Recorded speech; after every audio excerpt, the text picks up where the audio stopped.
Welcome back to Gold Derby. I'm Christopher Rosen. I'm joined by Joyce Ng. And Joyce, you probably noticed there was no fancy red carpet tonight. That'll send him a message. We're doing the 2003 Oscars. Should I boo you? Yes. Yes. Very, very loud boos. Loud boos. Machine. I should have gotten that for today. Joyce, we're doing the 75th annual Oscars now and 2002 in film. This is, I would say, a cursed ceremony. In many, many ways. Although, like, when I watched it 20 years ago, like, overall, like, winner-wise, like, I didn't really have much problems with it. This year also has my favorite win of all time. But, yeah, a lot of outdated jokes. Very canceled show. It's canceled from top to bottom. This is, of course, maybe you remember the Harvey Oscars. Harvey Weinstein had three. I mean, there are multiple Harvey Oscars, but this was like peak Harvey. This is like peak Harvey, especially after the previous year when we talked about last episode, the 2002 Oscars. Not a great moment for Harvey and Miramax, as they got like kind of swamped over by everybody else, and it was like, this is the end of Harvey, right? Like, that was it. And then this was the big comeback came now. And I believe three Best Picture nominees, Miramax. Three Best Picture nominees: Gangs of New York, Chicago, which wins, and The Hours, which Harvey Weinstein co-produced with another problematic titan of this era, Scott Rudin, who is also now canceled. Yeah, good time. And then Roman Polanski is referenced throughout and wins Best Director. So one of the big upsets of the night by The Pianist. Huge upset, right? Mm-hmm. There was an article right before the Oscars that Ann Thompson wrote. There's a lot of good. This is a great era because there's a lot of like burgeoning online stuff. And this was Harvey said last week. This is in February of 2003, before the ceremony. This is a cyclical industry with up and down years. This is a once in a lifetime year. It won't happen again. Well, I guess that's good. I'm saying good. That'll be my takeaway. Cyclical, yeah. So he's back on top. I'll just read this quote by Scott Rudin. Yes. He did a Q&A with the LA Times. This was published March 5th, 2003. The headline is Scott Rudin, Unafraid of Virginia Woolf. So then he's talking about how he just has to learn to relax around this process more. And then the interviewer says, "No, a kinder and gentler Scott." And then Scott says, "I had a conversation with Harvey about this. He told me he was going to be a kinder and gentler Harvey." And I said, "Well, then no one will want to work with you," which I kind of meant. I think one of the reasons filmmakers seek to work with Harvey and me is they want that combative ability. They want that turn to their advantage. They want to work with somebody who is willing to do whatever it takes to get their movie made and get their movies sold. Miramax did do whatever it took to try to get Martin Scorsese a win this year. So that was the big one, obviously, for Scorsese. So much so, I said this before, and already I'm doing it. I have there's so much documentation on this Oscars, and especially because it was like the 20th anniversary this past year. A lot of retrospectives. A lot of retrospectives, but here was one thing I found, an LA Times article. I'm just going to read this verbatim, and we'll go into the year in film like we usually do, which is this is not a great year, I would say, overall. We've had much better cumulative years, but here was it. The impulse to give Scorsese the Oscar he should have won for Raging Bull and Goodfellas wasn't unanimous either. It's the exception rather than the rule when people win to win an Oscar for their best work, unless you think Scent of a Woman is peak Pacino. You'd be hard-pressed to find anyone who counts Gangs of New York as their favorite Scorsese movie. This is from this year. I believe Justin Chang and Kenneth Turan did a retrospective of this Oscars. Then Scorsese did too. Scorsese turned up at countless events concocted by Weinstein and his campaigners to put him in front of voters. I caught up with Scorsese for a long interview about a month before the Oscars. This is Turan speaking. He sounded tired and ready for the whole thing to be over. After voting began, he endured one last ignominy when it was revealed that a testimonial, one that Miramax was touting in campaign ads for Gangs, had been written by an in-house publicist and not the legendary director Robert Wise. Academy President Frank Pearson noted that many members asked for their ballots to be returned so that Scorsese's name could be stricken. The ballots weren't returned. It didn't matter. Scorsese would have to wait another 4 years to win for The Departed. Iconic controversy. What a time. It was great. Yeah, a multiple, because that whole controversy also started with William Goldman writing a whole rebuke of Gangs of New York. So Yes. then Harvey and co had to pull out the stops and counterattack. Yes. Then there was the Robert Wise puff piece praising Marty was printed, and it was credited to him, but it turned out it wasn't by him. And then the best part about this is like he initially said like his assistant wrote it, and then even his wife was like, no, that's not true. Amazing. So, that what I just read, Joyce, to correct the record, was Glenn Whipp, not Kenneth Horan. Wow. I will say the thing about this that made me laugh too is that I don't think it's uncommon nowadays for well, maybe you're not crediting, maybe you're not a publicist or an assistant or somebody writing something and saying you're this, but a lot I would say when I see stuff that's written by a celebrity now, I'm not sure if it's written by the celebrity. No, it's just like as told to someone. But that wasn't the issue. It's like one thing that he did it, but then Miramax printed the op-ed and turned it into an ad. That was the big issue. Right. So this is from the LA Times new twist on Gangs Oscar ad. So this is when it was revealed that Murray Weissman, a legendary famed awards publicist, actually penned a piece that was credited to Robert Wise. And yes, so it was subsequently reprinted by Miramax at least 6 times as a paid advertisement in Hollywood trade and consumer newspapers. The advertisement was headlined 2-time Academy Award winner Robert Wise declares Scorsese deserves the Oscar for Gangs of New York. Millicent Wise, Robert's wife, said Friday that her husband did not alter, quote, one word of Wiseman's text. Quote, it's exactly the same as they wrote, she said. Robert Wise said Thursday that a friend named Michael Thomas had helped him draft a story. Both Thomas and Millicent Wise said Friday that Thomas had nothing to do with the article's creation. Wise did not comment on the matter. I love that his wife was just like, no fucks. It's like, this is what happened. Great. The Weinstein Scorsese battles on Gangs of New York are legend. There was in April 2002, so this is before the movie comes out. There was a Times article, and this I've of Scorsese screened and this is very relevant, I feel like, because this year Martin Scorsese has a 3-hour and 30-minute movie called Killers of the Flower Moon. Gangs of New York, I think, is like 2:40 maybe, but maybe like even 2:30. But at the time, Scorsese screened a 3-hour, 40-minute version of Gangs of New York. This is in October of, I guess, 2001, when it was maybe first supposed to come out. It was like watching a mini series, said one person who saw the film. There was so much slosh in between the things driving the story, it was impossible to get through. Mr. Weinstein confronted Mr. Scorsese at Mr. Scorsese's Park Avenue office in Midtown, demanding that he focus on the narrative and trim the movie or would not be released, confirmed several people involved in the production. Mr. Scorsese chafed at how aggressively Mr. Weinstein talked to him and argued back. He was very rude with Marty, and he did not like that, said a colleague of Mr. Scorsese. A representative for Mr. Scorsese called the arguments, quote, healthy creative disagreements. And Harvey sat behind him at the show. Yes. So we'll talk about this show, but first for the year in movies, Joyce. So we talked about some of these last episode because the 2002 Oscars had some of these people present at the Oscars, including our boy Tobey Maguire and Kirsten Dunst doing Spider-Man promo. Yeah, they were at the previous ceremony like 5 weeks before Spider-Man came out on May 3rd. So overall, yeah, like I said, not my favorite movie. I wrote down some movies that I was like, these are good, but I didn't even see a lot of these I saw some of these in theater, but in the early part of the year before Spider-Man, that first like 3 months of the year is deadly. Wow, you didn't see A Walk to Remember? On January. Remember, I did see Death to Smoochie because I was a big Ed Norton fan, and it was fun, and I have never seen it again. So I don't know if it's still good. There's a lot of movies here I've never seen again. This was also when I was like writing down movies, I was like, this was a killer year for Brian Cox.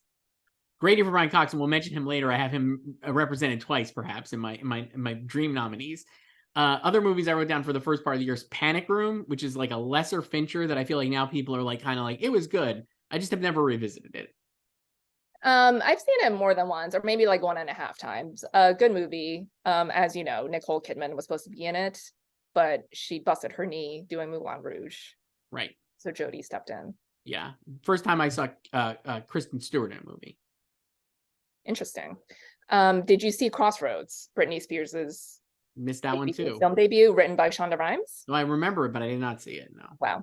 Rude. I did see Spider-Man, which felt like, now we're well past 9/11 at this point, but that felt like a real, like, fuck yeah, America is back moment in the theater, especially at the end when all the New Yorkers are uniting to like fuck up Green Goblin.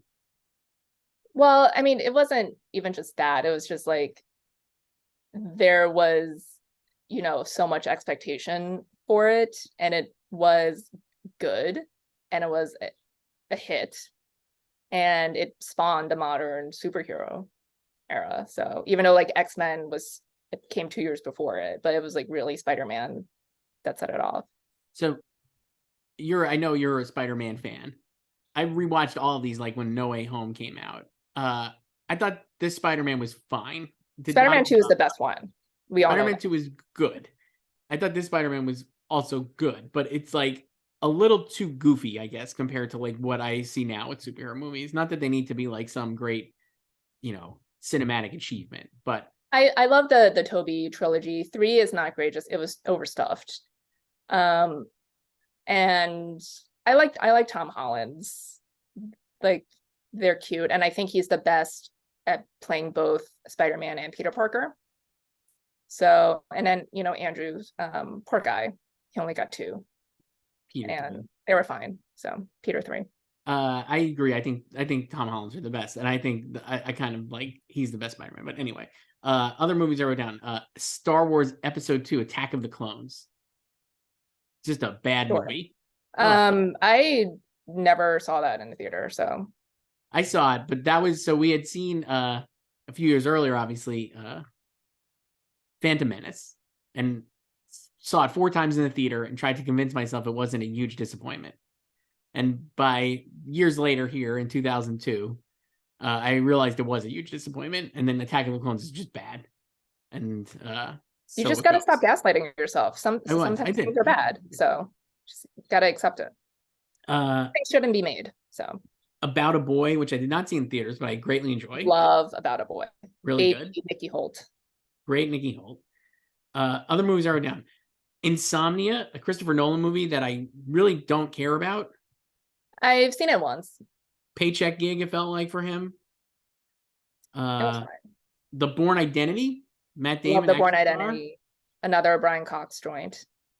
Great year for Brian Cox. And this was Matt asserting himself as a box office star because it was a huge hit. And obviously this was also, it was like when his and Ben Affleck's careers kind of inverted. Yes, because later in the year, Ben was trying. This was also during the Bennifer era, obviously. So Ben had Sum of All Fears, Changing Lanes, just a lot of like average movies.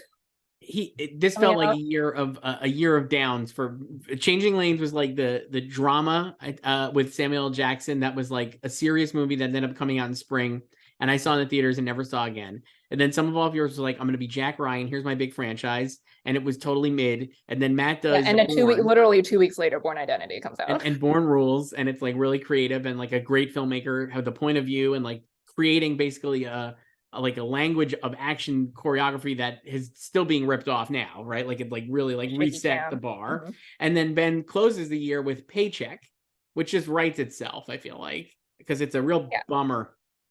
Payback, what is it? Payback or Paycheck? Paycheck. Yeah, it sucks.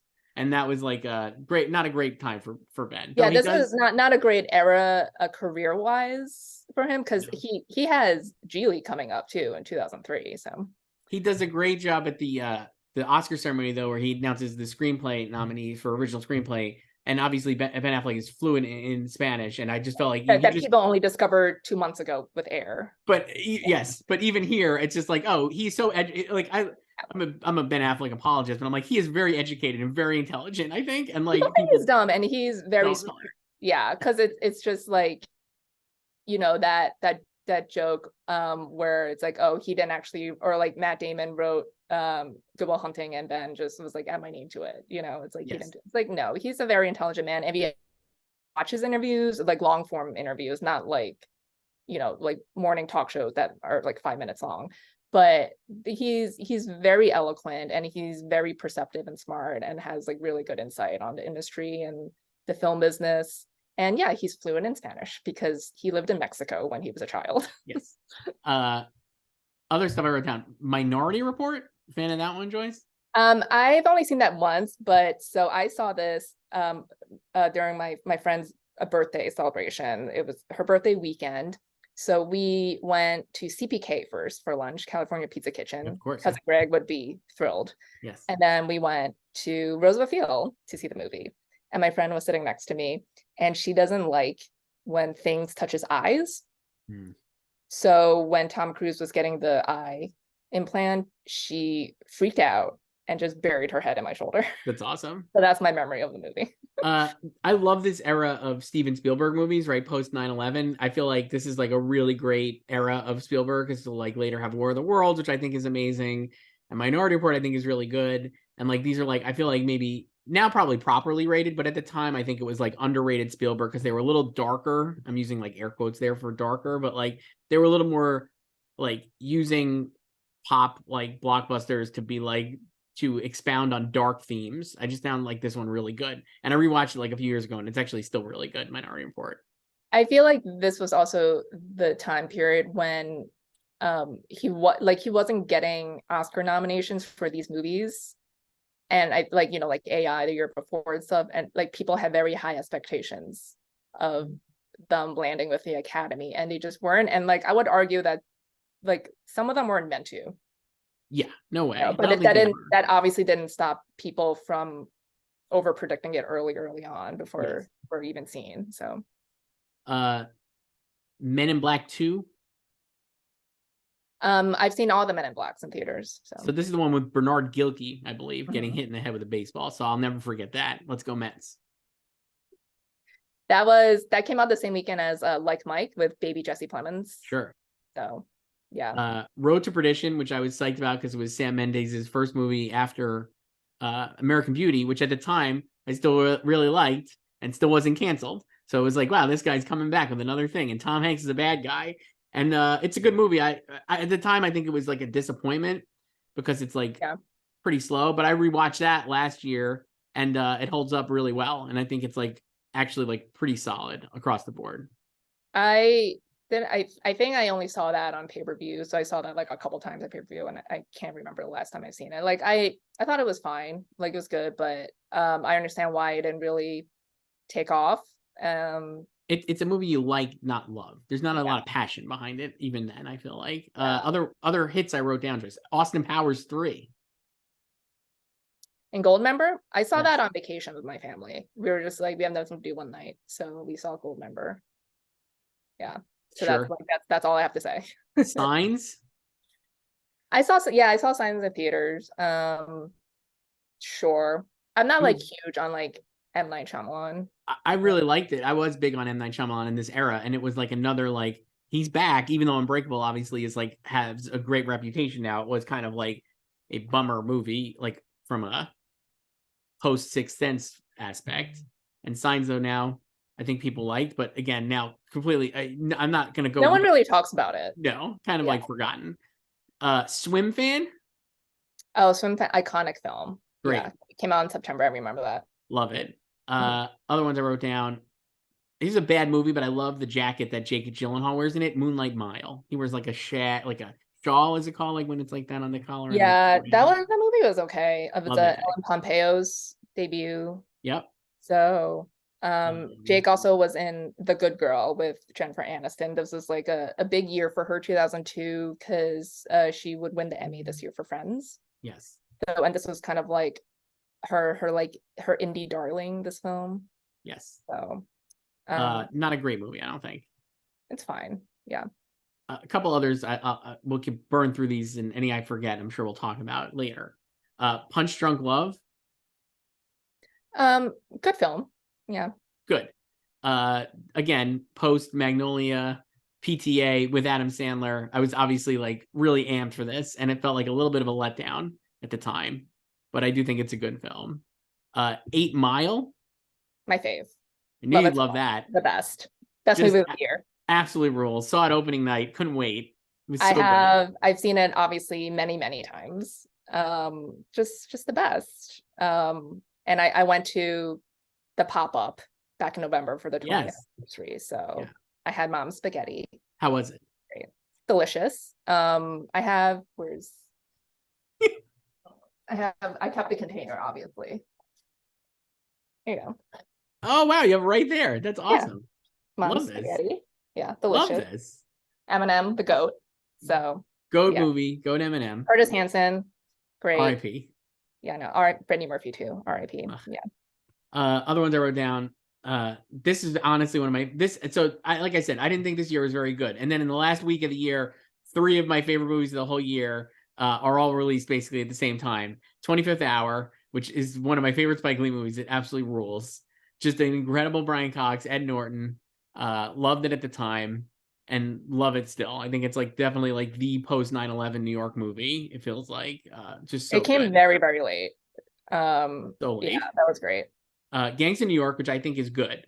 I don't think it's not a flop to me. And it's like there's a lot of good stuff in it. It's Daniel Day-Lewis is fucking amazing in it. And like I think its reputation is like tainted because of the way it was like kind of Harveyed and the Oscar losses, but it's like really solid movie. I've only seen it once. Like I've never felt the urge to watch it again, but I mean, I didn't hate it when I watched it 20 years ago.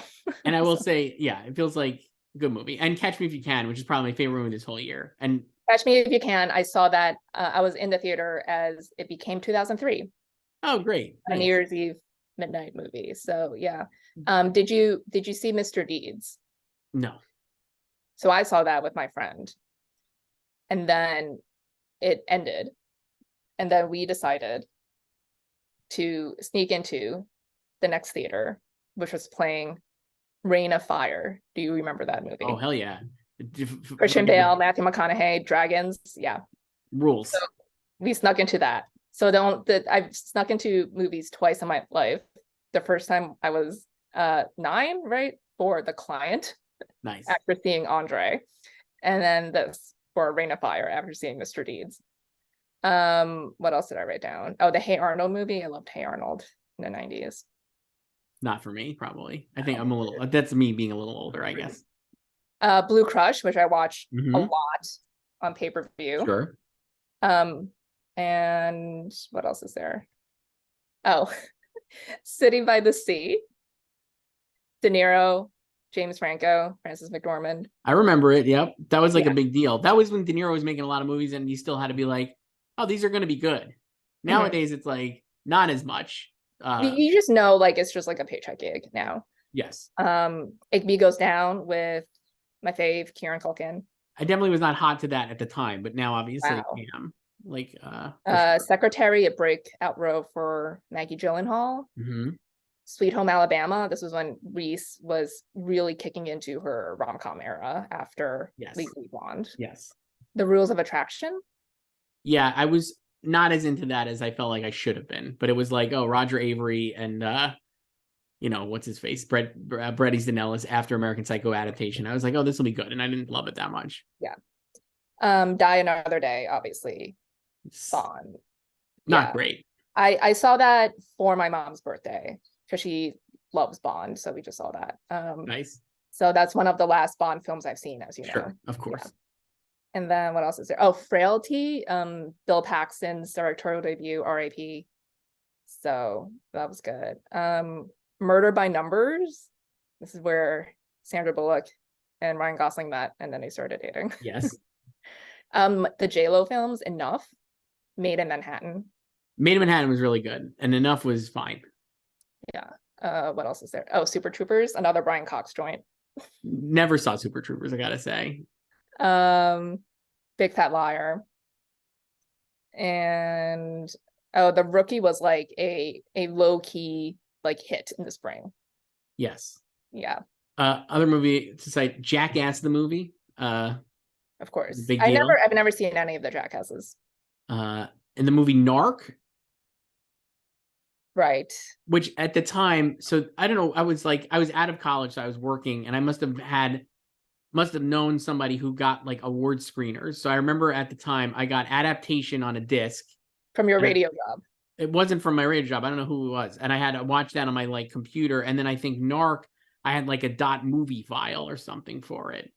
And probably that means it was pirated, or who knows, maybe ripped off from an award screener. Did you watch it on like Windows Media or something? Probably, yeah.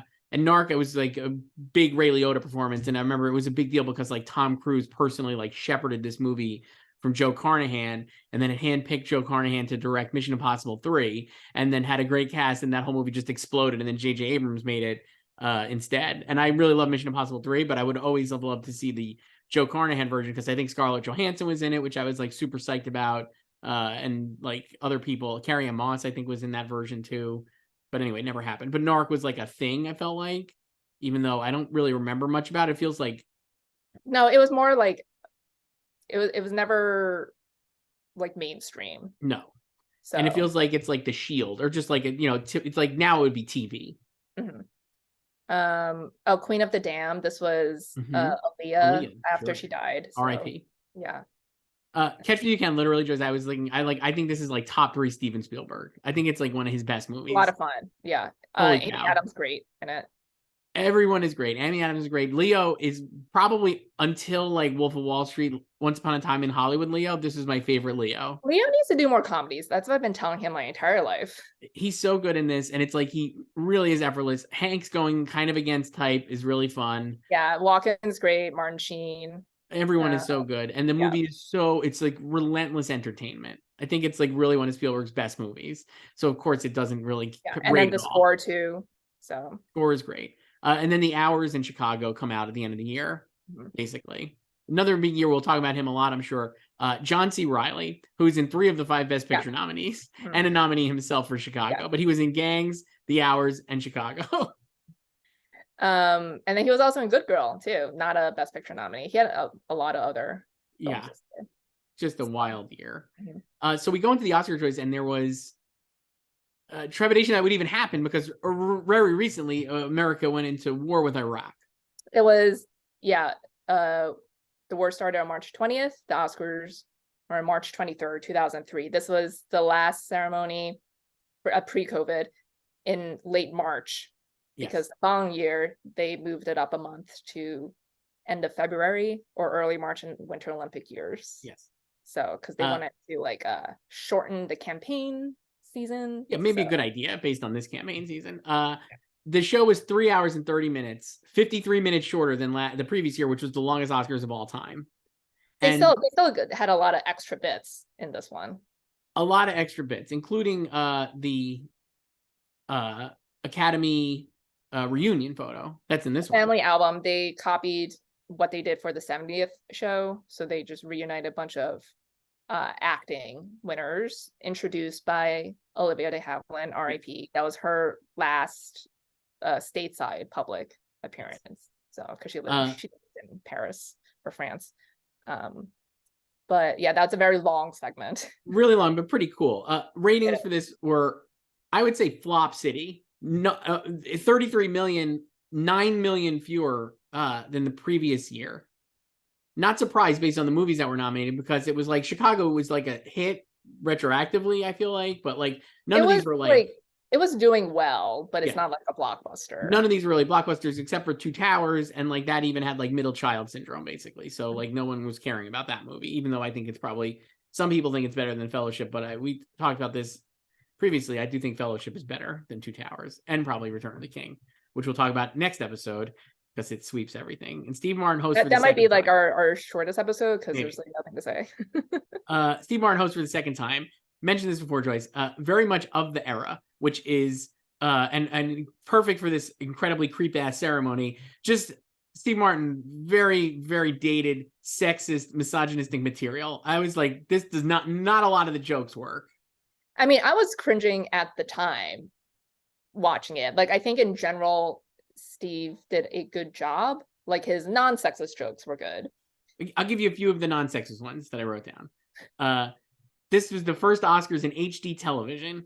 So I'd like to say hello to the 3 guys watching in Circuit City. Anyways, just a great joke of the era. And then his salary joke with Tom Cruise is like, you should just do what Tom Cruise does at the end of every week. He takes $1 million and sets it aside and he puts it away. So good. The other one that made me laugh is obviously because it's like the Oscars family album. A lot of old Oscar winners or prior Oscar winners are there, and like legends of Hollywood who are all mostly deceased now. Mickey Rooney is there, way in the back. And Steve goes, Mickey, I'm sorry we couldn't get you a better seat, but Vin Diesel is here. That is a hilarious joke, and his delivery of it was so good. Yeah, and then when he was talking about like movie stars, they could be thin or skinny. Yes. Democrat. Period. Or skinny. Yeah. And then young, middle age, or old, and it was just photos of Haley Joel Osment, Natalie Portman, and Reese Witherspoon. Yes. Yeah. Here's another one. Roman Polanski is here. Get him. It's a good joke. And then he was not there though. No. And then one that I wrote down that made me laugh because I was like, is it though? And I guess it kind of is. Miramax stopped at nothing to make sure Chicago is nominated. And tell me if you think this is fair. They made a really good movie that everybody likes and everybody applauds. And I'm like, did they though? And is it though? I do think like everyone liked the movie. Yeah, sure. It's just like movie. And it's also the lightest one of the bunch of that group. Yeah. So but then like you said, like a lot of the jokes are very misogynistic. He has one that reminded me of, do you remember the online film critic Lights Camera Jackson? Are you familiar with that person? Yes. Mm-hmm. And at one of the Critics' Choice Awards, where all the critics and the people mingle with the stars and get selfies with them, he put up a photo. He put up a photo of Amy Schumer, and he's like, got to spend the night. I'm going to paraphrase the bad tweet that it was, but it was like, got to spend the night with Amy Schumer. Can't say I'm the first guy to say that or something, right? Like that. And she responded. And she responded, was like, wow, that's really shitty and sexist. And like, that's not cool. And so Steve Martin, so that joke reminded me of a Steve Martin joke at this ceremony when he's like, Jack Nicholson got in the hot tub with Kathy Bates, can't say, he's not the only person to do that or something. And she's like kind of appalled and like laughs it off. But I was like, she didn't seem to really love that joke. I don't know. That seemed like pretty mean-spirited. I mean, that whole sequence was very long. The Jack jokes, like also like Jack being gay. So there's a lot of homophobic jokes too, or I mean, not just like tone deaf. I feel like where it's like, can you believe Jack is gay? Kind of. Yeah. And then at the end of his monologue, they put on the screen like all the people who've allegedly slept with Steve. He's like, I've slept with so many great actors, and it's like all the very attractive nominees, including like Renee Zellweger, Halle Berry. Nicole Kidman's the first one, and she's mortified. She's very Nicole Kidman's mortified. I'll go back to Nicole Kidman because he has a pretty funny joke about her earlier. But Nicole Kidman, I think Halle Berry, who I feel like is sexualized throughout the whole ceremony, not just Adrien Brody like making out with her, but like in multiple jokes, it seems like she's like and referenced. Then she just has to keep guffawing at all. Like of it. It's all about like how she's super hot and not like about anything else about her. Diane Lane looks truly traumatized when Steve Martin like throws her face up, and like I felt so bad for her again. Like watching it now, I was just like, wow, that sucks. Like this is just such shitty jokes. They're not even jokes. None of this would fly. No. They're not even jokes. It's just like I slept with all these actors, and then like the joke at the end is like Lilo or Stitch from Lilo and Stitch is also present. Yeah, and then they also do Ted Danson and Mary Steenburgen. Right. I kind of thought they were going to go back to Jack because they set up earlier like that he's gay. He was gay or like could be gay. None of it works. It reminded me also of, and again, this is like early days of the internet and a different time, so nobody was outraged or would be publicly like outraged like they would be now. But it reminded me a lot of like the Seth MacFarlane monologue and like the song like the We Saw Your Boobs song, which was rightly castigated at the time and like didn't age well at all, even in the moment. And I'm like, Steve Martin did that like 8 years earlier. And if I was Seth MacFarlane at the time, I might have been like, you let Steve do it. There are a lot of things from the ceremony that just went, completely like fine. And like there was like no repercussions for any of it. Just totally unchecked. That's the word I was looking for. Unchecked. And because I remember even like the day after, like all the coverage, there was like no real like reaction to that either. I feel like a lot of like the ceremony reviews are just about like whether or not the show was good, and nothing really about the sexist jokes. And even when they're like, critiquing Steve, it was about like his act in general and not necessarily those jokes.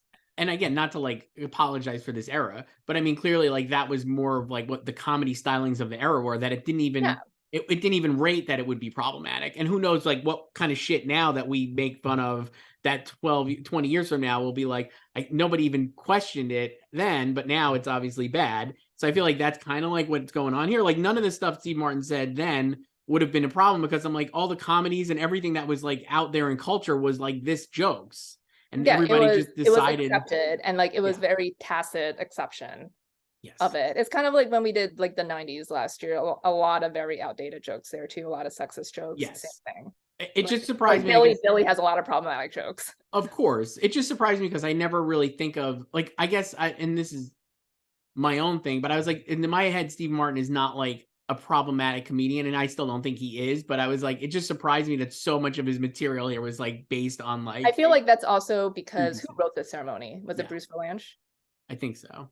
I think it's also because it is like a more broad audience, is a literal global audience. Yes. It's like they're trying to appeal to that. Such a ceremony that Roman Polanski obviously wins Best Director, and we'll get to this later, I'm sure, and gets a partial standing ovation, certainly. And then Michael Moore gets up on stage and is like, George Bush sucks, and this war is a fucking fake, corrupt war, and he gets booed off the stage. I was just like, times have changed. Yeah, very loud boos. And I remember watching that live, and I'm like, what is wrong with all of you? But like that was the thing, like everyone was just afraid to speak out, to even definitely personally. Yes, a different time. That way. Yeah, because also there was also like, well, last year Adrien Brody, he gave an interview, probably promoting Winning Time, and he revealed that Jack Nicholson had all the Best Actor nominees over to his house for dinner one night, and he was like, we should boycott the ceremony and not go. And Adrien Brody was like, you all can say it because you won before, but I'm going because this is my first nomination. And a lot of presenters dropped out because the war started. So right.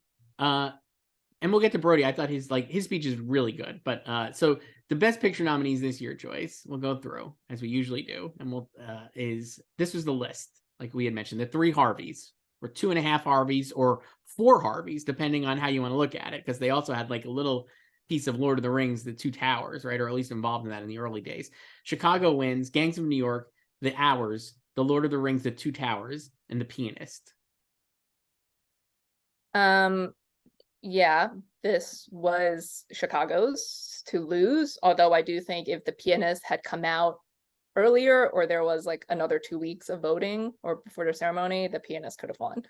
I absolutely think The Pianist could have won. It felt like it wouldn't happen. And Chicago was like won 6 Oscars and I think had like 11 nominations, right? Or so. It had 13. 13, excuse me. So it was like a huge deal. It's not like like a spotlight type Best Picture winner. It was like a big deal. But obviously, because The Pianist won, it felt like it definitely is the runner-up here. The Pianist won director, screenplay, and actor. Yes. Like 3 above the line. Yes. Wins. So I think if you were doing it now, I still think maybe I would pick Chicago of this list, but I don't love any of these. Chicago would win now too. I don't really love any of these movies though. I mean, like straight up, they're not like, I mean, 2 Towers I think is good, but like we said, I think 2 Towers was never winning, not just because Peter Jackson was snubbed, but it was like you said, it's middle child syndrome. Yeah. It's like, it's not the first, it's not the last. We know the last is coming. So we could just wait for the last one. But based on what you're saying, here's there's an Ann Thompson article, like you said, right before the ceremony, and she kind of goes through a lot of the whole race. The only film that has a prayer of beating Chicago, which is well on its way to 100 million, is The Pianist, which also happens to be the only Best Picture contender without Weinstein's fingerprints on it. At Cannes, he hated The Pianist so much he walked out. Focus Features bought the Palme d'Or winner for $3 million, able to use his summer cash cow, the Hulk, as leverage. Focus president James Schamus will make sure his parent company Universal injects plenty of juice into the campaign. He learned a few things as the producer-writer of Crouching Tiger, and now has ex-Miramax marketing chief David Brooks on his team, eager to prove his mettle. And then this is the next. I'm just going to read you. This is still Anne, but I just was like, this whole thing is great. The Pianist has several things going for it as well. People perceived the film as the underdog that did not buy its way into award season. It got there on its own considerable merits. Many Academy members are as uncomfortable as Meryl Streep with the current frenzy of political-style Oscar promotion. Early in the article, she mentioned how Meryl had the hours and adaptation and really was like kind of like, I don't like skeeving a little bit. Although Roman Polanski can't campaign here. This is a great although. Like just they're tossed off. I wonder why. He has made great movies, among them Rosemary's Baby, Chinatown, and Tess. Polanski is not a pariah, says Hollywood Reporter film editor Greg Kilday. When he left town, he was still embraced by all the bad boys. Polanski won't promote the movie anyway because he finds it unbearable to talk about his own Holocaust history. And Oscar virgin Adrien Brody is widely admired for the suffering he endured for his performance. With the right handling, focus could turn the movie's weakness into strengths. And then here's a quote. It succeeds as a drama, as history, and as a personal expression from a major filmmaker, says Think Film's Mark Ehrman. It's the best Holocaust movie ever made. Even Elizabeth Taylor, the this is really one of the greatest paragraphs I've ever read. Even Elizabeth Taylor, the quintessential Academy voter, over the hill, high-minded, and slightly daffy, took time out from defending Michael Jackson on Larry King Live to declare her Oscar favorite, The Pianist. Now that struck a chord. Daffy. Took time out from defending Michael Jackson to say Roman Polanski's The Pianist is my favorite movie. So I think you're right that if this was like a little longer season, it would have probably won. And I think it's definitely the runner-up. Yeah, I like The Pianist. And it's a great film, but it is like it was the underdog because it's not splashy, right? And I think there's also maybe kind of not a hesitation, but you kind of have to like be in the right mind to watch that movie, like you know what you're going into. It's a Holocaust drama and stuff. But yeah, it had won the BAFTA the month before. Polanski also won there, so it was building momentum. And yeah, I think it's like one of those things where if you actually watch the movie, you kind of just maybe like fall in love is like too extreme, but like you really like it, and Adrien Brody is great in it as well. So, and yeah, I do think like part of it is also like the backlash a little bit to Miramax. Yes. And so that's how like they lost like those other categories, but like they just kind of ran out of real estate to take the big one. Exactly. And I think that's exactly right. We usually go through to pick 5 other nominees. I gotta say, pulling teeth to get me to 5 this year, but based on the nominations themselves and the other winners and categories and nominees, this is what I came up with, and you tell me how wrong this is. Frida, I think, would have gotten in. That's the best picture.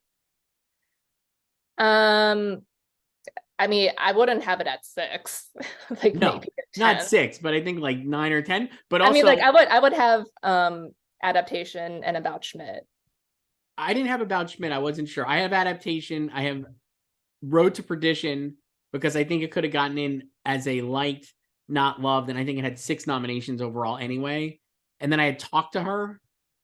I have Talked to Her because Pedro got in to director and he won screenplay. And My Big Fat Greek Wedding. I have that too. I think if it was nowadays, it would have definitely gotten in. Yeah, I also have Far From Heaven. They're not really into Todd Haynes. No, but that was like the critical favorite of the year, and I think if it was like a hard 10, especially now, it would have gotten in. Yeah, it got like Carol missed, but that was still the sliding scale. Right. Yeah, I wrote down Road to Perdition, but I don't really know if that would have gone in because I feel like that's a kind of like respected and not loved. Respected, not loved. It had 6 nominations, like I said. Frida had 6 nominations. That was the kind of what I was going for with them. But I agree that neither one of those are probably really loved. I would have loved to see Spider-Man and Catch Me If You Can, but I don't think either one of them had enough juice. No, I would have loved to see 8 Mile, but that was never happening. Spirited Away would have been good. So I wrote that down too. And yeah, it would have never happened, but it would have been great. And Bowling for Columbine, I wrote down because it won. Will they ever nominate a documentary? No, but no. If it's so, that is not. I mean, if you add what we just said to this list of 5, this is one of the weakest Best Picture lineups I think in the last 30 years. Well, also PGA, this is PGA. PGA didn't even nominate The Hours, and they had 6, right, nominations that Yes. year. PGA did Chicago, which won, Adaptation, Gangs of New York, Lord of the Rings, My Big Fat Greek Wedding, obviously because box office hit, and Road to Perdition. So, I mean, this is just not a great year. And like you said, I think The Pianist probably came in second on this it for list. sure was a second. And if I was doing it now, honestly, I would probably put, my personal preference would be Gangs, but I don't even think Gangs should, like, none of these are great movies to me. Gangs, I don't think ever had a chance No. of winning. I think there's just even without the campaign bullshit, like, I think there's just way too much apathy towards it. It did feel like, and we'll get to like when we do these later, The Aviator, which I actually like a little more than Gangs in New York. I think it's like quite good, but these felt like a lot of flop sweat on these trying to get Marty an Oscar. Yeah. And then he had no fucks left to give with The Departed. And it's like one of his best movies, and like, yeah. That's it. I love, like, Marty's my favorite director, but like this is, yeah. For best director, Joyce, speaking of good old Marty, Roman Polanski wins for The Pianist. Read off by his frantic star, Harrison Ford, who kind of smirks, looks pretty pleased. Harrison Ford loves presenting upsets at the Oscars. Rob Marshall for Chicago, Martin Scorsese for Gangs, Stephen Daldry for The Hours, and Pedro Almodovar for Talk to Her. Marshall, I think, was obviously the expected winner. Right. Wanted the DGA. DGA, yeah, yes. And that has a great track record with the Oscars. Chicago, the best picture frontrunner. And Rob Marshall, not a director, I think, who people think is a great director. Certainly was really castigated recently for Little Mermaid. Not everybody's favorite. I think he's perfectly fine.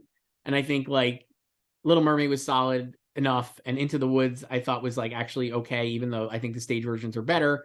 It was not like a total calamity to me. And Chicago is good and definitely his best movie, but like, yeah, I mean, I can't make the case for him to win other than the fact that it was like Chicago won everything and was like kind of he steamrolled basically until Polanski upset.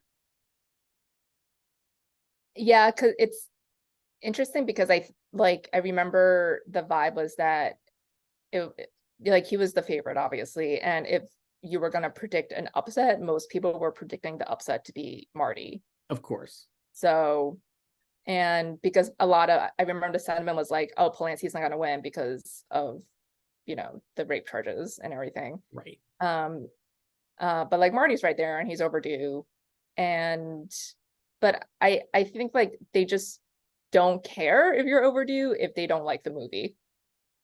I think and we've seen that before. They're not as sentimental as one might think. And like that kind of is what happened, I think, with Marty here. And Polanski, obviously, that win is cited by a lot of people as like on any side of the political spectrum as like Hollywood is fucking, out of touch with reality. And like giving him a standing ovation is akin to like giving Will Smith a standing ovation after he, slapped Chris Rock. Kind of not obviously the crimes are not the same, but the vibe of like, we're just going to celebrate this person who won. I also feel like at that time, my reading of it, when he got the standing O when he won, was that they all kind of felt enough time had passed and like also like separating the art from the artist because like this, like he had already been nominated before for Tess, like after everything. And so yeah, it's a weird separating the art from the artist because it's such a personal movie. So you really can't, like, if you're liking the movie, you actually have to like accept that it's a lot of Roman Polanski's actual story, like in a different form, right? You know what I mean? Like what his experience were in the Holocaust.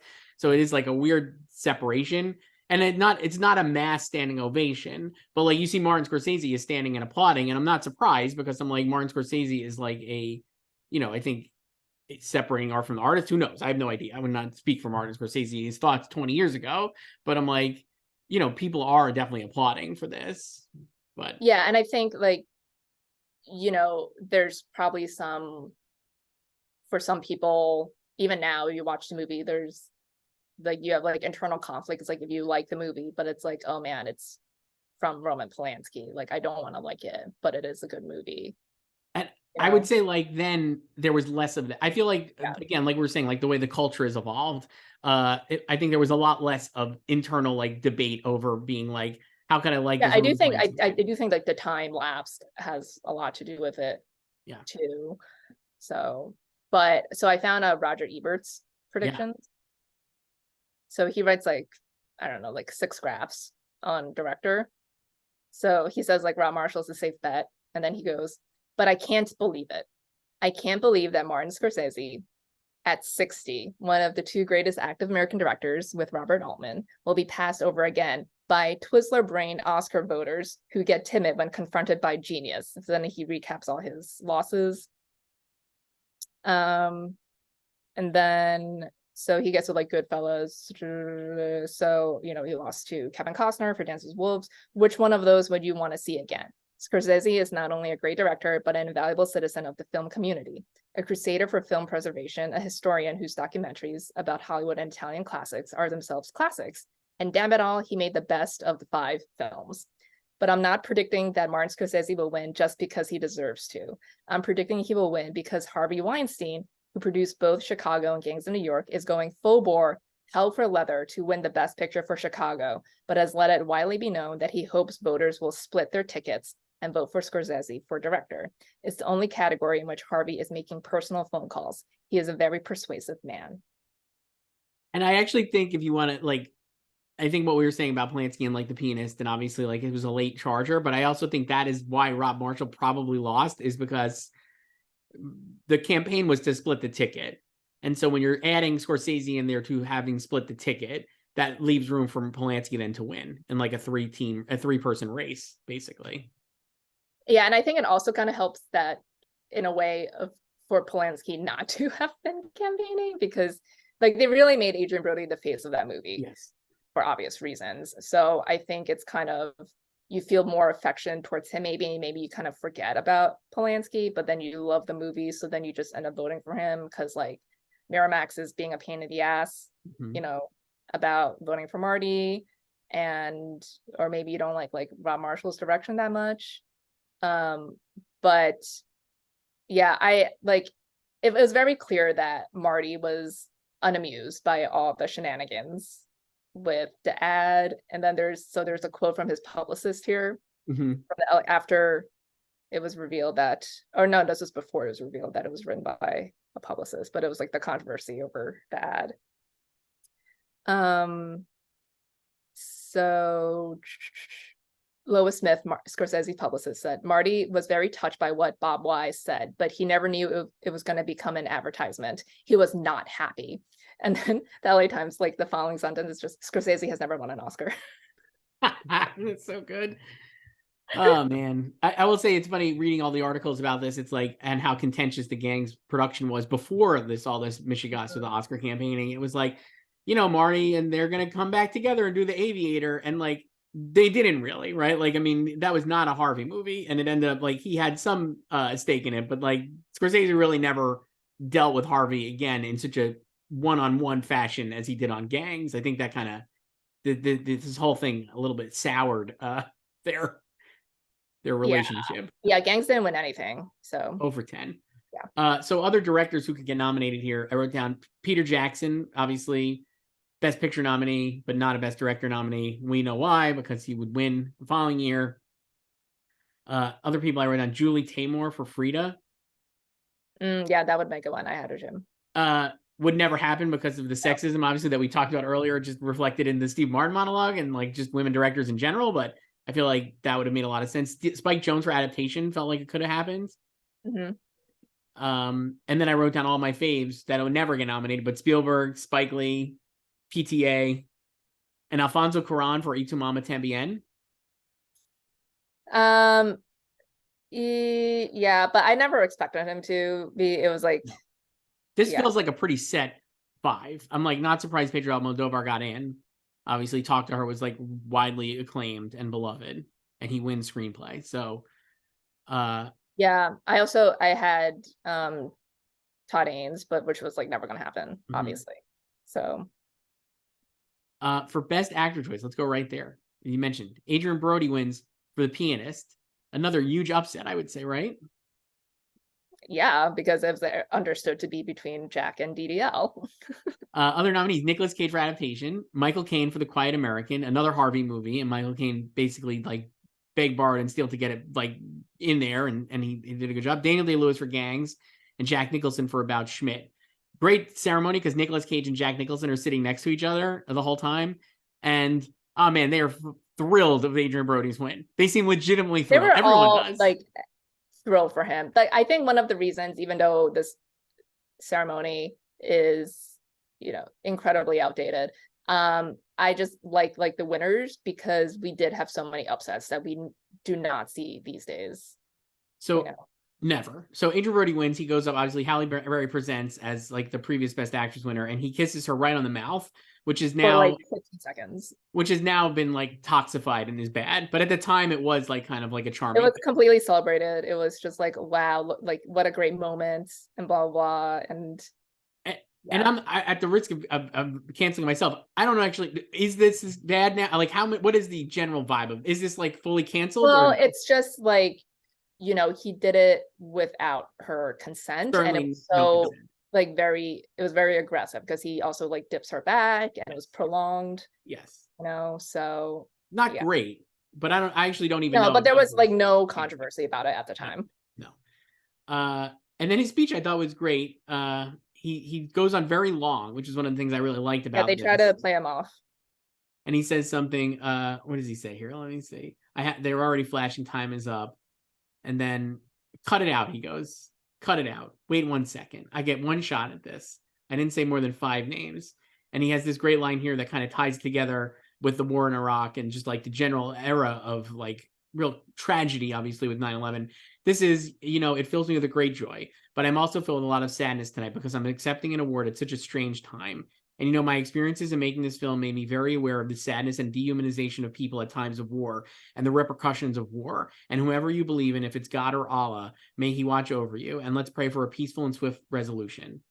Thank you. And I have a friend from Queens who's a soldier in Kuwait right now, Tommy Zabrinsky. And I hope you and your boys make it back real soon. I thought that was like, for the time, again, like to actually reference that Iraqis are human beings and that a war is like bad just in general, I found like really like There were not a lot of explicit references to none. war. I mean, obviously, like Michael Moore. Michael Moore accepted. No, there Yeah, weren't. and then like Chris Cooper, he said like, I wish us all peace in his. So Right. like, But like I felt like specifically like the fact that Adrien Brody referenced that like there are real people involved in war and it doesn't matter. There's no real sides when it comes to war, right? Like I just found that like a really good message. I thought the speech was great. And it's like he's so thrilled to have won. It's so good. His speech is so good. He is a really good winner. yeah, it was, he was seen as like a lock for a nomination, but I can't recall like anyone at the time predicting him to win. It was just always like it was going to be Jack or DDL, you know. And because they had, so Jack won the Drama Globe and Richard Gere won the Comedy Globe for Chicago, Yes. snubbed. And then DDL and Jack tied at Critics' Choice back then when they still had 3 nominees at Critics' Choice. I remember watching this ceremony when it still aired on E. So remember that. Mm-hmm. And the 3rd nominee in that category was Robin Williams. So he was just like making a good time of it because he was the one loser in the category. And yeah, and then DDL won SAG and BAFTA. So it was like also that thing of like, oh, Jack could win his 4th Oscar, right? Yes. Yeah. So my take was they didn't really love About Schmidt, obviously. No. And so I think that obviously hurt Jack here, that it was not going to be like a rubber stamp. And I think Daniel Day-Lewis in Gangs of New York is absolutely fucking awesome. It is like a great, great Daniel Day-Lewis performance.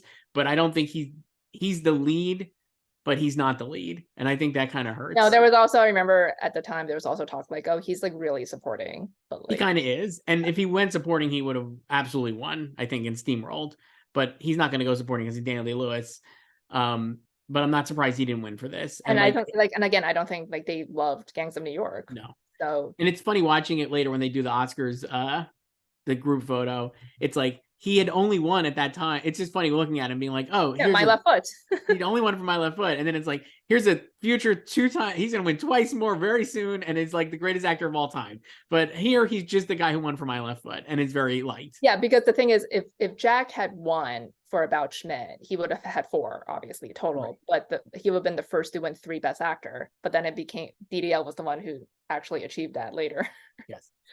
So.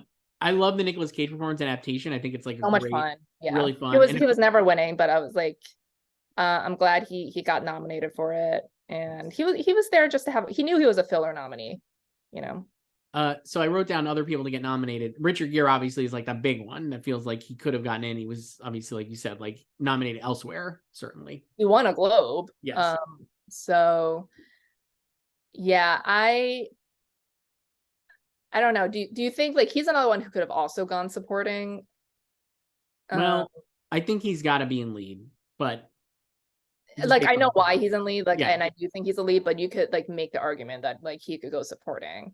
They could have frauded him for sure. Yeah, I think DDL has a better case for fraud in this case than Richard Gere, but they could have he both. also like Richard also got the SAG nomination too, so I like he probably just missed. I think so. Other people I wrote down, again, no shots for a lot of these. Leo for Catch Me If You Can, like I said, I think it's like one of his best performances. So he was never going to get nominated with this and Gangs in New York in the same year. But this is a really good one. Edward Norton for 25th Hour. They didn't care about the movie, but I mean, he's great in it. Sandler for Punch Drunk Love. I prefer Uncut Gems, certainly, and The Hustle. But this is a good first drama performance for Sandler. That's also why he was never going to get in, because Right. it was his first shift. And Eminem for 8 Mile, Joyce. Obviously, my guy, just for the rap battle alone. So good. He deserves it. Anybody I else? also have Hugh Grant for About a Boy, Sure. which is not going to happen. No. And Kieran Culkin for Igby Goes Down. He got a Globe nom for it. Way to go. Oh. Best actress, Joyce. Nicole Kidman wins by a nose for The Hours. There was a lot about the nose. Steve Martin. A lot about a nose for like a whole fucking year. Steve Martin's joke about the nose in the beginning was, this is true. Nicole Kidman has worn a fake nose in every movie she's ever done, except for The Hours. And there was also beef between Harvey and Scott about whether or not she should wear a prosthetic. Yes. Because one of them wanted her to and the other did not. Exactly. There was a recent Vanity Fair article about the whole Hours campaign, basically, and referenced that, and was like, you know, the nose became like a big thing, like a big talking point. Some people did not like the nose. The New York Times assembled Virginia Woolf scholars for a story headlined "The Nose Was the Final Straw," in which one professor huffed that the literary icon was turned into this absolutely maimed fool with a really ugly nose. Says David Hare now. I don't give a flying fuck about the academics. And a few later apologized. That was incredibly mean-spirited. Costume designer Ann Roth, who first suggested the prosthetic, was reportedly disturbed by the tension around it. Rudin said, I ultimately hate the discussion of the nose. And even before the movie came out, Kidman told Newsweek she'd already been asked about the nose, quote, hundreds of times in the press. Prompted to comment on it again, she said only half jokingly, Harvey told me not to say anything. Their whole campaign for that, yeah, because they also had to split the 3 of them with Nicole, Meryl Streep, and Julianne Moore. So then it was decided that Nicole and Meryl would go lead. And Julianne would go supporting. Supporting, because Julianne also had Far From Heaven, where she's obviously the lead. But Nicole had the least amount of screen time in The Hours. So that was another big thing, too. Some people thought she couldn't win because she had the least amount of screen time in her 3. So it's like, is she or is she not a lead? But it's like, you know, we watched Jeffrey Rush and Frances McDormand win, and they had like 30 minutes of screen time, too. So, but yeah, this was a battle between her and Renee Zellweger. Obviously, Renee won SAG this year, and we gotta having these 3 in a row, or this whole era. I feel like, to me, looking back on it now, it's like the same players, just kind of like waiting their turn to win. So Renee gets nominated the year before for Bridget Jones, which they both were. Right. And Nicole for Moulin Rouge, right. So they're both in there the year before. Then again, back again, Renee with Chicago, Nicole with Hours. And then in Cold Mountain, they're in it again together. And then Renee wins supporting. So I was like, she thanks Harvey. We'll do that next week, obviously. But yeah, no, it just makes me laugh. Like all these people, it's just like everybody waiting their turn. So I don't know. I mean, I gotta say, not the biggest Hours guy, Joyce.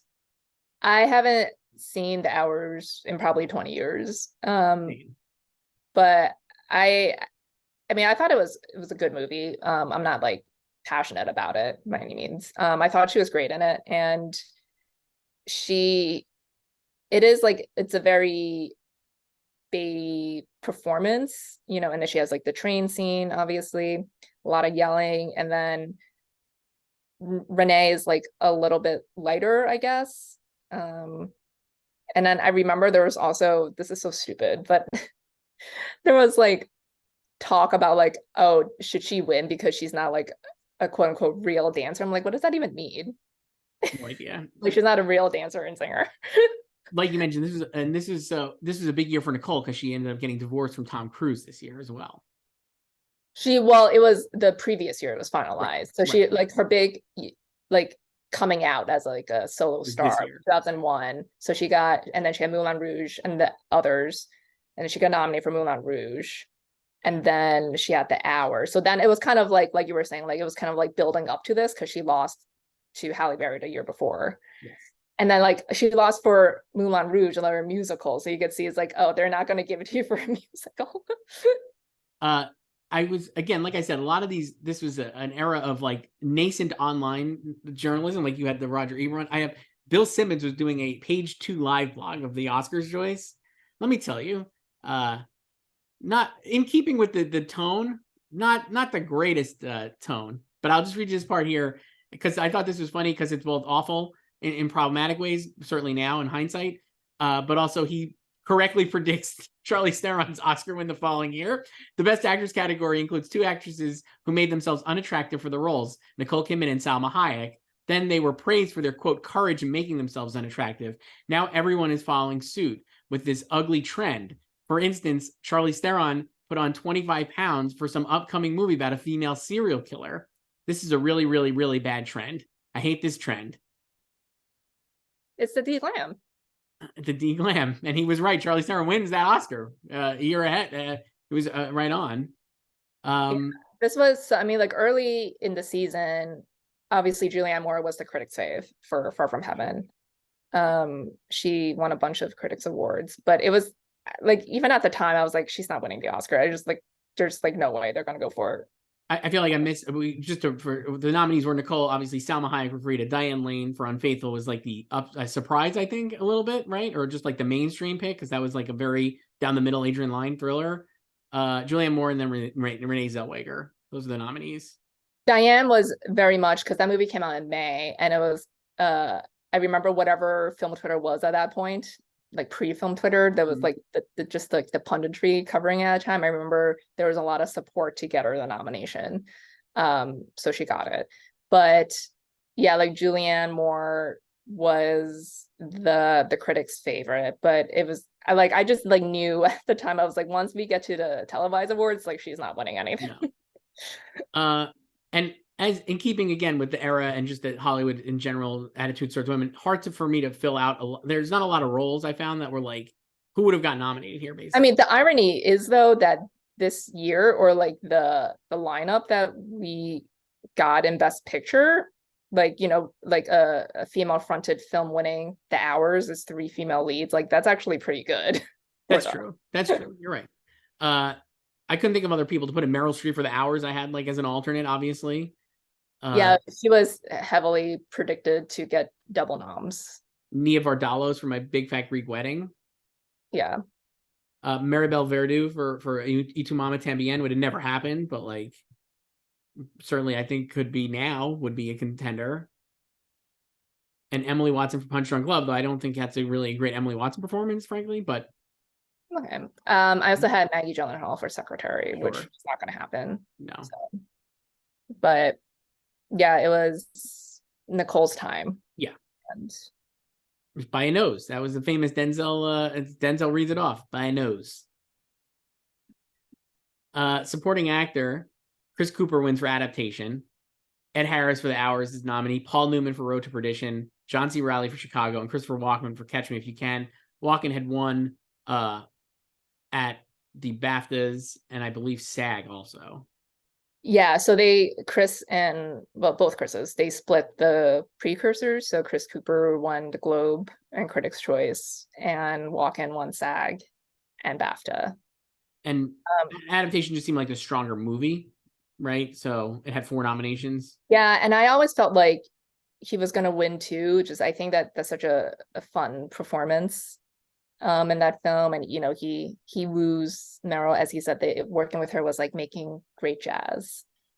Again, it helps too that he's in all his scenes with Meryl, a fellow Oscar nominee, and like it's Meryl Streep. So I think that helps compared to Walken, who while is awesome in Catch Me If You Can, I think it's like one of his great late stage performances where he's not like just relying on being Christopher Walken, which he kind of just fell into obviously as he got older, and people were just like, do Christopher Walken in movies. He doesn't have that luxury of being with Meryl Streep, even though a lot of his scenes are with obviously Leo or Tom Hanks. But yeah, Chris Cooper is a good winner here. Yeah, and I just love like everything he says about orchids. Really great.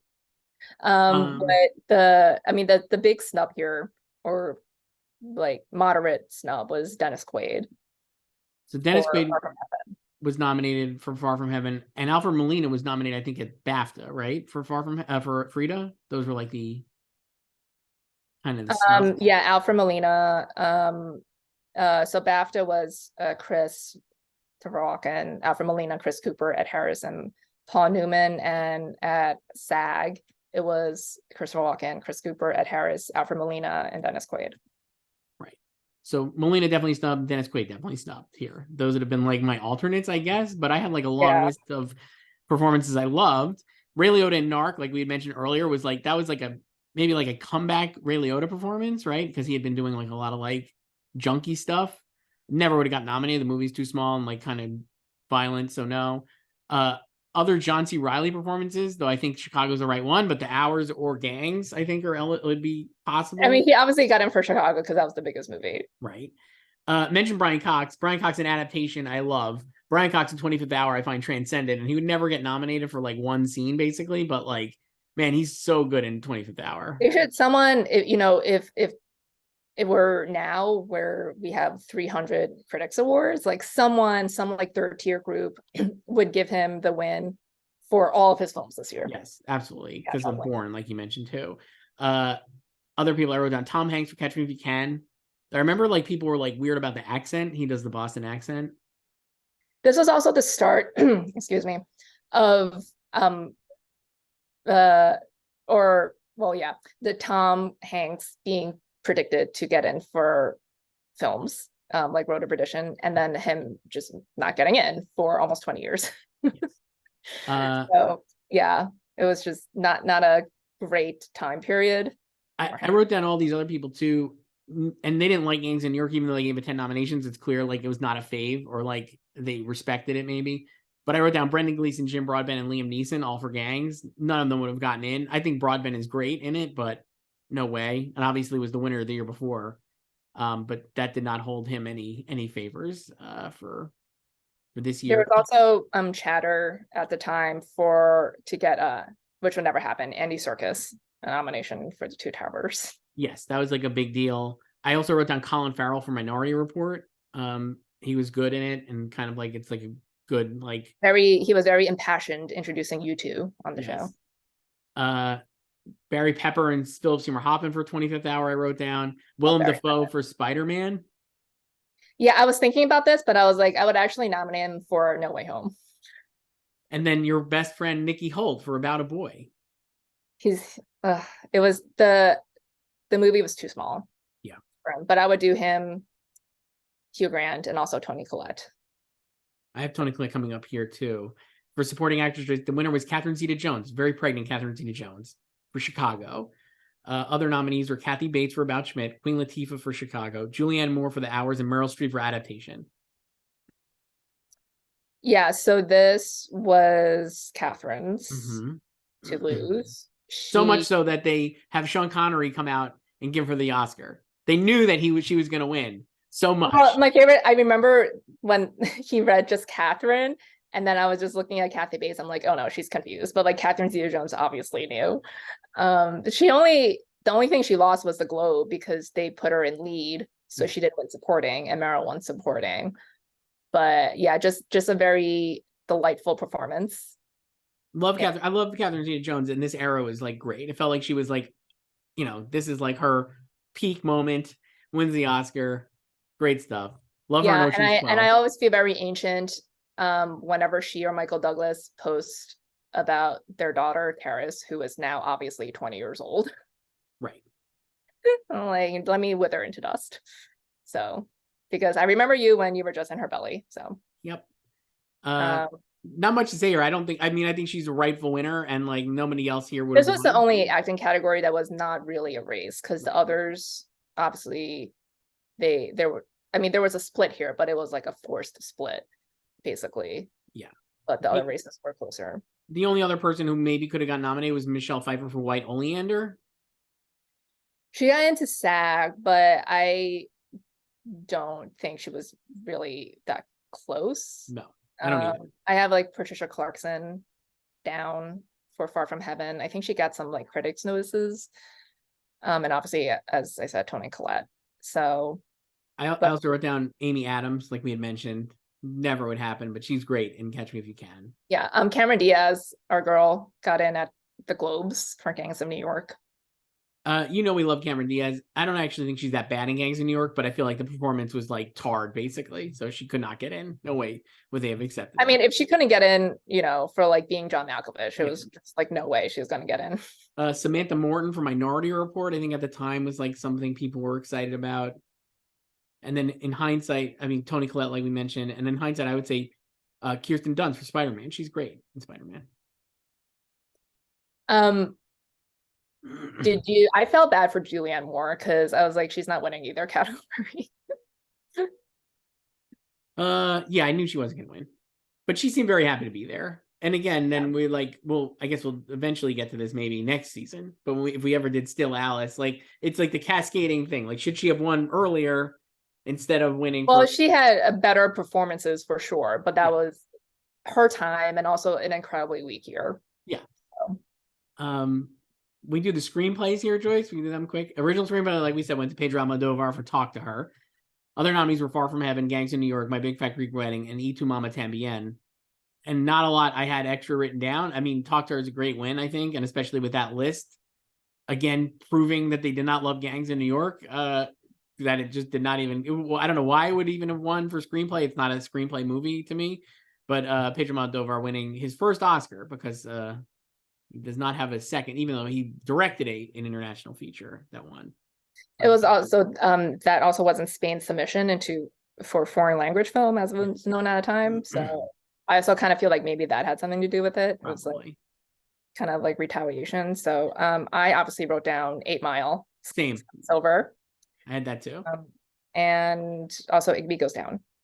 I wrote down Kissing Jessica Stein, which I really loved as a. That's where John Hamm and Jennifer Westfeldt. Yeah, and then they dated for like 15 years. Jennifer Westfeldt co-wrote it, and it's a really good, like typical late 90s, early 2000s New York indie movie. But I did really like it. Never would have got nominated, but whatever. Adapted screenplay went to The Pianist. Upset win. So much so that I think that is referenced, let's see. Hold on, I'm looking. In that Hours article the other day, that was like, yeah, let me see. Yeah, David Hare was like, oh, I was fully expecting to win for the Hours. And he did not win. Because he also like he's talked about it like before and how, it's just like the campaign behind it and like everyone was telling him to win. Like that's why I feel bad for the actual talent, like the nominees, because even if you're trying to keep expectations low, and even if you are winning other things, it's like you have people around you have like people writing things saying like you're gonna win, and even if you're not soliciting it yourself, it's like so hard to ignore that. And Here's then the David Hare quote was, absolutely everybody told me I was going to win. And then he lost to Ronald Harwood. He spent months on the trail with victory in mind. When I didn't win, I was pretty pissed off for about 2.5 hours. The next day he says, I didn't care anymore. yeah, you move on. It's easy. Yeah, he won WGA. And he didn't win BAFTA. I think adaptation won BAFTA. But yeah, I would say this was the most shocking of the Pianist's wins, because it's not a real like writerly movie. There's not a lot of dialogue in it, and or really plot. Right. And especially with Chicago could have won, or The Hours, right? Like, I don't think Chicago would have won. I mean, like, I think that just the nomination just showed its strength because it's still like a musical, you know? It definitely feels like The Hours would have won here, especially it's like, here's another one for The Yeah, Hours. it was the favorite. Yeah. I think it was like it would have been, or I think most people thought it was between The Hours, and then the upset pick would be Yes. Yeah. And then Ron Harwood, who RIP, like he was shocked too. He was. And he gave a good speech and thanked Polanski, so canceled. Other people I wrote down that should have got nominated were Catch Me If You Can, another fave. Still going. 25th Hour, great script. Lord of the Rings, which would never get nominated, and About Schmidt. Well, Lord of the Rings will win the next year, so. Right. Yeah, this was just like they didn't want to nominate it. They knew they were going to give it everything next year. I guess we'll talk about this next week, but I never felt like they actually loved Lord of the Rings, but like they just knew it was such an achievement, and it was like, maybe here you go. But and this is the year they could take a break from it. Yeah.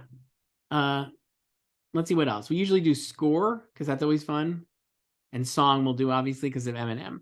So score, this is a crazy win to me that Elliot Goldenthal wins for Frida against Catch Me If You Can, John Williams, one of John Williams' best scores. Thomas Newman for Road to Perdition, a great score. Philip Glass's score for The Hours, and Elmer Bernstein for Far From Heaven. Those are great nominees. And God, I love Elliot Goldenthal, but I'm just surprised he was able to win. I love that win. It's a great score. Yeah, it is. Salma Not as good as Catch Me If You Can, though. You know what? John has like 1 billion nominations, so he's okay. And then original song, Lose Yourself wins. Barbra Streisand gives out the award and is flummoxed by this. She is just like, what she was actually excited. People always think that she was like a bad shocked, but she was like happy shocked. I think she was happy shocked, but I think she was absolutely shocked. But when you look at the nominees, completely not surprised that it won. I Move On from Chicago, which is just a freebie, like, let's just put an extra song in for an original song nomination from Cantor and Ebb. Burn It Blue from Frida. Can't say I've listened to that one very much in the last 20 years. The Hands That Built America, which I guess could have been the favorite because it's like U2, but not a great U2 song, I feel like, from Gangs. And it's just a credit song too. And then Father and Daughter from the Wild Thornberrys movie by Paul Simon. So yeah, no shit, Lose Yourself won. So as you probably could have predicted, this is my favorite Oscar win of all time. Sure. So because Eminem is my fave. Yes. And so let me tell you what I did the day of nominations on February 11th, 2003. So I was a senior in high school, and upperclassmen, if you have off periods, you can leave campus. Okay. So I had 4 periods off my senior year of high school. And we didn't have smartphones at this time. They did not exist. So I went through my morning not knowing what the Oscar nominees were. So I had periods 4 and 5 off. So after their period ended, I lived close to my high school, so I could walk home. So I just walked home, went to my room, logged online, pulled up the Oscar nominations, and obviously it led with like Chicago, it was 13 nominations, and I just scrolled like immediately down to see the song nominees because I just wanted Lose Yourself to get in, because I just fervently believe that if he just got the nomination, he would win. And he got in. And so I was like, I pulled up, I had a Zanga at the time that no longer exists, obviously. So then I wrote like a whole blog post about the Oscar nominations and like Eminem and like why he would win. It was like the hardest thing for him to do was just to get the nomination, but he got it and now he'll win. And yes, you're right. He was not favored to win at all because no one thought they would go for Eminem. at the stodgy Oscars. And I remember talking to my friend like the Friday before the Oscars, and I was like, he's gonna win. And he was like, is he really though? Like, they're not gonna vote for him. I'm like, no, like no one cares about these other songs. And now 20 years later, you have never heard these other songs again. No. Like everyone, Lose Yourself, timeless classic. I knew it the second I heard it. It's an when it absolute premiered banger. on TRL in October. Absolute And banger. yeah, it's the best song. It's his, I don't even know if it's his best song, but it's obviously his signature song. Right. The third verse is immaculate. Like when the beat drops, when he's talking about like he can't stay in the trailer park anymore. So I was like, he's gonna win. And so I was watching the ceremony the whole night, just waiting for original song, because like I knew he wasn't going, because he had said he wasn't going. So then when Barbara opened the envelope and said "woo," I knew he won. So good. Like you're not gonna react that way to like U2. No. And then Luis Resto goes up, accepts it in his Pistons jersey. So good. The whole thing was great. I loved it so much. And then he comes 17 years later And brings for the house another down. iconic moment. That was also great because that was preceded by, if you remember, a montage of like music and movies. Mm-hmm. And then it ended with like probably like 40 seconds of 8 Mile footage, and they were playing the piano intro. And I was texting with my friend, and because I was thinking like, this was a lot of 8 Mile here. So I texted, I was like, imagine if Eminem just shows up right now.